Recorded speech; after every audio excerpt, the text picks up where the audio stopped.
26 नवंबर के रास्ते 10 आतंकवादी चुपचाप शहर में दाखिल हो चुके थे।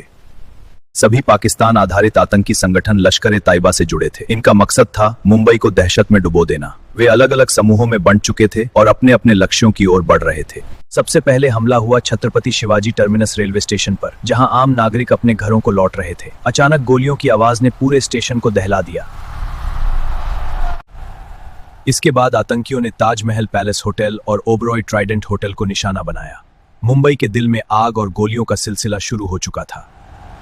नरीमन हाउस भी इस हमले से बच नहीं सका। मुंबई के कई हिस्से अब युद्ध भूमि बन चुके थे, लेकिन इन सब में जैसे ही आतंकियों ने होटल में प्रवेश किया, अंधाधुंध गोलीबारी शुरू हो गई। कुछ ही पलों में ताज होटल की शांति दहशत में बदल चुकी थी। उन्होंने विस्फोट किए, कई जगहों पर आग लगा दी गई। होटल के भीतर हर तरफ अफरा तफरी मच गई। होटल में मौजूद लोग कमरों के दरवाजे बंद कर अंदर छुप गए। मोबाइल फोन पर आखिरी बार अपनों से बात करने की कोशिश। बाहर गोलियों की आवाज और चीखों की गूंज। कुछ लोगों ने जान जोखिम में डालकर खिड़कियों से चादरों के सहारे नीचे उतरने की कोशिश की। हर कदम जिंदगी और मौत के बीच था। कई विदेशी नागरिक भी इस हमले का शिकार बने। दुनिया भर की निगाहें अब मुंबई पर टिक चुकी थीं।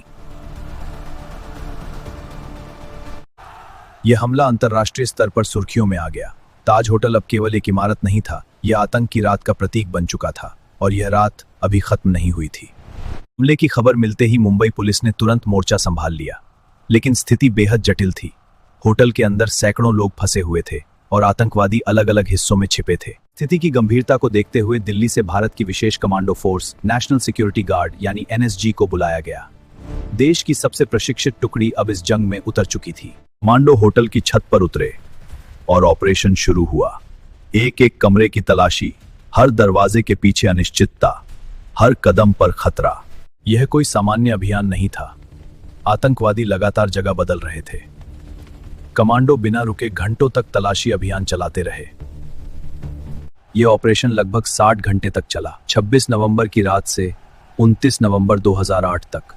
हर घंटे के साथ तनाव और भी बढ़ता गया। आखिरकार सभी आतंकियों को मार गिराया गया या पकड़ लिया गया। मुंबई ने राहत की सांस ली, लेकिन यह जख्म हमेशा के लिए इतिहास में दर्ज हो चुका था। जब यह 60 घंटे की भयावह जंग खत्म हुई, तो पीछे रह गया दर्द और खामोशी। कुल 166 लोगों ने अपनी जान गंवाई। सैकड़ों लोग घायल हुए। कई परिवारों की दुनिया हमेशा के लिए बदल गई।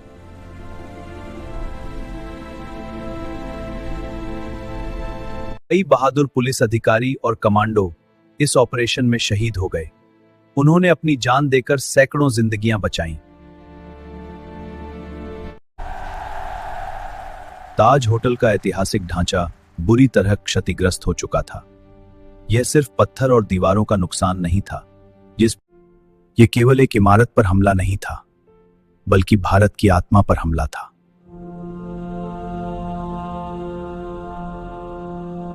इस हमले के दौरान एक आतंकी जिंदा पकड़ा गया। उसका नाम था अजमल कसाब।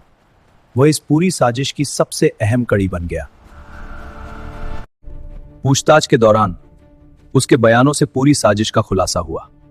हमले की योजना काफी समय से बनाई जा रही थी। जांच एजेंसियों ने पाया कि इन हमलों की योजना पाकिस्तान में तैयार की गई थी। यह केवल एक आतंकी हमला नहीं, बल्कि एक अंतर्राष्ट्रीय साजिश थी। के बाद शुरू हुई लंबी कानूनी प्रक्रिया। सबूत पेश किए गए, गवाहियां दर्ज हुईं और न्यायालय में मुकदमा चला। अदालत की कार्यवाही प्रारंभ होती है। अंततः 2012 में अजमल कसाब को कानूनी प्रक्रिया के तहत फांसी दी गई। 26/11 के पीड़ितों के लिए यह न्याय की दिशा में एक महत्वपूर्ण कदम था। 26/11 के बाद भारत और पाकिस्तान के संबंधों में भारी तनाव पैदा हो गया। अंतर्राष्ट्रीय मंचों पर इस मुद्दे ने व्यापक चर्चा को जन्म दिया। इस घटना के बाद सुरक्षा कानून और तंत्र को और मजबूत किया गया। आतंकवाद के खिलाफ नई नीतियां और सख्त कदम उठाए गए। तटीय सुरक्षा को कई गुना बढ़ाया गया। समुद्री निगरानी प्रणाली को आधुनिक बनाया गया। खुफिया एजेंसियों के बीच समन्वय और भी बेहतर हुआ। बतेरियन का ताज होटल का पुनर्निर्माण हुआ और यह फिर से खुला, पहले से भी अधिक मजबूत पहले से भी अधिक भव्य। 26/11 ने भारत को झकझोर दिया, लेकिन उसे तोड़ नहीं पाया।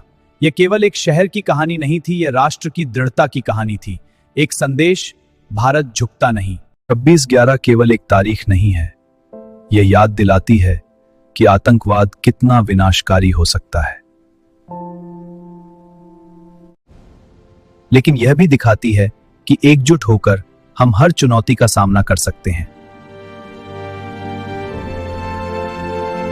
शहीदों को श्रद्धांजलि और उन निर्दोष लोगों को श्रद्धांजलि जिन्होंने अपनी जान गंवाई।